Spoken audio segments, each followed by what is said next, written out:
বন্দে মাতারাম।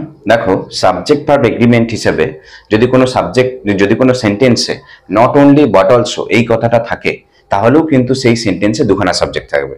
তখন আমি কোন সাবজেক্ট অনুযায়ী ভার্ব বসাবো সেটাই দেখবো আমরা। দেখো, not only but also, not only but also এই কথাটার মানে হচ্ছে শুধু এটাও না ওটাও, শুধু এটাই নয় ওটাও। নট অনলি বাট অলসো মানে হচ্ছে এটা, শুধু এটা না ওটাও। তো এই নট অনলি বাট অলসো থাকলে এটাতেও লাস্ট সাবজেক্টের উপর বেস্ট অন, অর্থাৎ লাস্ট সাবজেক্টের উপর ভিত্তি করে ভার্ব বসে। অর্থাৎ আইদার অর, নাইদার নর এবং নট অনলি বাট অলসো তিনটের ক্ষেত্রেই শেষ সাবজেক্টটা বা লাস্ট সাবজেক্টটা তার উপর ভিত্তি করে ভার্ব বসে। আইদার অর মানে হচ্ছে হয় এটা বা ওটা, তার অপোজিট হচ্ছে নাইদার নর, তার মানে হচ্ছে এটাও না ওটাও না। Are not only but also মানে হচ্ছে যে শুধু এটা না ওটাও। ঠিক আছে, এটা হচ্ছে নট অনলি বাট অলসো মানে। উদাহরণ দেখো, আমি করেছি not only you but also your cousins dash welcome here. এখানে বি ভার্বের সঠিক রূপ বসাতে হবে। দেখো, ইউ, এখানে একটা সাবজেক্ট হচ্ছে ইউ, আর একটা সাবজেক্ট হচ্ছে ইউর কাজিনস, দ্বিতীয় সাবজেক্ট হচ্ছে ইউর কাজিনস, তাই এটার উপর বেস করে ভার্ব বসবে। ইউর কাজিনস যেহেতু প্লুরাল তাই আর বসেছে। ক্লিয়ার?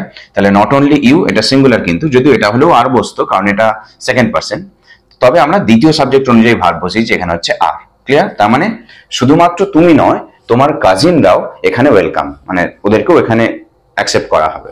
2 নম্বর উদাহরণ দেখো, not only the followers but also the হেটার dash watch my videos.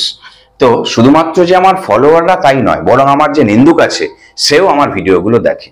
তো এই সেন্টেন্সটাতে দেখো, এখানেও দুখানা সাবজেক্ট, এক হচ্ছে দ্য ফলোয়ার্স আর এক হচ্ছে দ্য হেটার। তো এখানে কিন্তু দ্বিতীয় সাবজেক্টটার উপর বেস করে ভার্ব বসেছে দ্য হেটার। দ্য হেটার সিঙ্গুলার, তাই এর উপর বেস করে ডাজ বসেছে। ডু ভার্বের সঠিক রূপ বসাতে বলেছি, ডাজ বসেছে। তাহলে সেন্টেন্সটা কি হলো?